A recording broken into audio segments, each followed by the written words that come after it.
Hey, this is Jared. Been a very long time since I made a video. 2 years, in fact. I was in between jobs and I wasn't buying any new mangas, so I wasn't making any manga haul videos. But then I did get a job, but I didn't want to continue making videos because I kind of just lost interest. So, yeah, that's why you haven't seen anything in a long time. But recently, I just got in the mood to make a new video, so I decided to make another top 10 video. Uh, because my opinions on manga have changed and I found new ones that I really like, so I just thought I'd share those with you. I thought I'd start with the completed manga, which are manga that are finished and, there's no new chapters. Because I like separating completed manga from ongoing manga. I've made videos on these before. I just think it's better to separate them because my opinions on completed manga don't really change all that much. While ongoing manga, I could love it one week and then the next week I can just suddenly not really care for it anymore. Maybe the manga goes in a direction I don't like, or it just gets stale and boring. So, yeah, I'll be making this top 10 completed manga list and then a top 10 ongoing manga list. So let's begin. Number 10 would be Blade of the Immortal. Blade of the Immortal is a manga about a Ronin samurai named Manji who is cursed with immortality, and he has to kill 1,000 evil men in order to lose the curse and be able to die in peace. So he goes around killing evil men and comes across a young girl who wants his help in finding her parents' killers. And yeah, that's the premise. It's really good, great artwork, and it reads from left to right, but the pages aren't flipped like they usually are when American companies do that. So, while it is a little strange, and it took me a while to get used to reading it that way, it's perfectly fine because it's not flipped, so words and images aren't mirrored and stuff, which was always a pain back in the day when they used to do that with manga. But yeah, it's um, it's also been re-released recently in 3-in-1s, I think. So you can pick those up. It's a lot cheaper to get them that way. Plus, later volumes in this edition, I think, are out of print, so they're actually really hard to find. So yeah, I would just pick up the 3-in-1s. All right, number 9 is Higurashi When They Cry. Uh, this one, this is a weird one. It's a horror manga, and I don't usually care for horror mangas, but the plot one in this is just really interesting. It's separated into different arcs, and each arc kind of retells the story but with changes, which at first is kind of weird and you're not sure why it's doing it. But later arcs, which are called the answer arcs, kind of reveal what's going on, and that's what made it just really interesting to me. I really liked seeing like how it all ties together and what the hell is going on in the manga. Very interesting stuff. Basically, a kid comes and moves into a small town in Japan, and some weird stuff starts happening, and he doesn't know what is going on. Uh, I don't really want to reveal more than that because it would spoil it, but if you like horror and you like mystery, then definitely check out Higurashi. It's really good. I know there's an anime of it, but I've never watched it. I know they kind of added in their own stuff, which I usually don't like it when animes do that, so that's why I never bothered to check it out. But the manga, yeah, definitely check out. Then number 8, we have Negima, which is it starts off kind of like a slice of life. It's about this wizard kid who gets a job as a school teacher at this girls' academy, which, yes, that's a very ridiculous premise, but it works, and it's actually really cute and fun. But as the manga goes on, it becomes more of an action manga, and it just keeps getting better and better. And I really love this manga. Uh, The only downside for a while was that I wasn't too satisfied with the ending because it left a lot of stuff open. But my opinion on it has grown because there's actually a sequel series called UQ Holder, and that actually is going back and answering all those questions I still had. So yeah, definitely recommend Negima. Great manga. You should check it out. Number 7 is Black God, which, if there's any manga I would say is underrated, it's Black God, because I don't know anyone else who's read this manga, and it's really a shame because this just manga is amazing. It's like a fighting manga. Uh, it's basically this guy comes across this girl and uh, gets kind of possessed by her and is able to fight because of her. And he kind of just gets sucked into this whole world of where she comes from, and it's just really interesting stuff. It's one of my favorite fighting mangas, and the lore is also really interesting, and I really loved how it concluded. So altogether, just a really solid manga that more people should definitely hear about.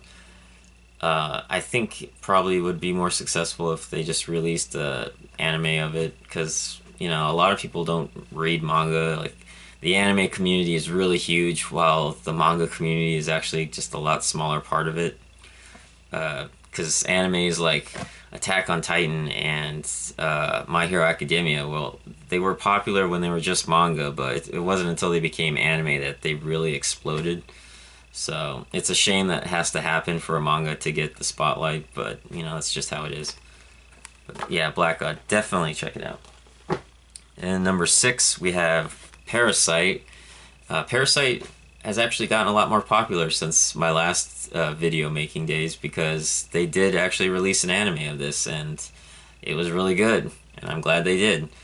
And just like the name says, it's about parasites that come from space and infect people and take over their body and mind and start taking over the world. But one of the parasites, which gets into the main character, kind of gets stopped from taking his whole body over. Like, he's able to contain it into just his arm. So now it's just his arm that's a parasite. And they kind of work together to go stop the other parasites. But it's very good manga. It's not too long. Definitely check it out. Very good. Alright.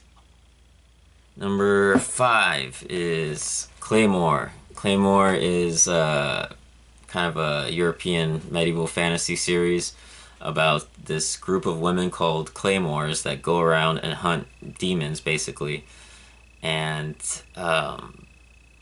their secret is that they're actually infused with the demons, like DNA and organs, and that gives them powers.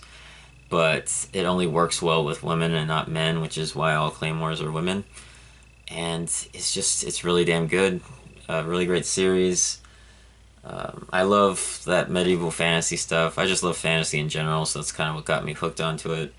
Reminds me a lot of other mangas like Berserk, and yeah. There's also an anime of this as well, but it stopped like halfway into the manga and just made up its own ending, which sucks. So I definitely recommend the manga over the anime. But yeah, if you want a manga with great female characters that aren't, stereotypical and are actually well-written characters, check out Claymore. Next, for number 4, we have Eyeshield 21, a sports manga about football. Now, I'm not a big sports fan, and there's very few sports manga that I even really like that much, but Eyeshield 21, it hooked me right away, and while I'm still not big on football, I love this manga, and it's a shame it's not as popular as some of the other sports mangas. Maybe if they released an anime of it, it would get bigger. I really hope they do. It's really damn good. I love all the characters, and should definitely be checked out. So if you're not a sports fan, you should still definitely read this. And if you are a fan of football and stuff, you should also definitely read it. And number three, we have Gantz, which Gantz, the fan base is it's really split in half. Like people either really love Gantz or they really hate Gantz, and I don't blame them too much. The writing isn't that great. The dialogue is kind of weird, and some people would say there's way too much graphic violence and nudity, which I would kind of agree with. But what just really interests me is the premise and the artwork. Uh, Basically, a group of high schoolers die in a train accident and then wake up in a room with other people who have also died. And all that's in the room is a sphere that tells them, go hunt this alien. And it provides them with weapons and suits. And they're just like, what the hell? And what's just really interesting about it is the aliens themselves and their design, and it's they're very weird and horrific looking. And every time they appear, you don't know what they can do, which makes it scary. And also, there is a lot of death in this manga, even main characters, which is kind of what hooks me to it because most manga when a main character is in danger, you're not really too worried because you know they're going to get out of it. But in this manga, you don't know that. Anytime someone's in danger, it actually, gets your heart racing, wondering if they actually are going to die in the moment, which is a really great appeal to this. And I love all the different missions they go on, all the different unique aliens and stuff like that. It's really cool, and yeah, I loved it. It's not for everybody, but if it sounds interesting to you, you should definitely check it out. I really loved it. So yeah, Gantz. Then at number two, we have the exact opposite, where as Gantz doesn't have that much of a story, 20th Century Boys has an amazing story, one of the best stories I've ever read. Basically, it takes place in three different periods of time with the same characters, and it shows this group of friends who were kids, and then as adults, and then later in the future. And basically, what happens is the main character sees a murder on the TV and notices that it's very similar to a story he and his friends wrote as kids. And he realizes the murderer is one of his old friends from back in the day. So now he has to figure out who of his old friends it is, and also to keep him from fulfilling the story, because the story he wrote with the kids ends with the bad guy basically taking over the world, and it looks like it's turning out that way. Very interesting. It's really cool to see it go from different points in time, seeing the friends as kids and how they came up with the story and all that, and how it ties into the present, and then also in the future when things go really crazy. But yeah, very great story, very interesting characters, really, really great. This is one manga that definitely deserves an anime.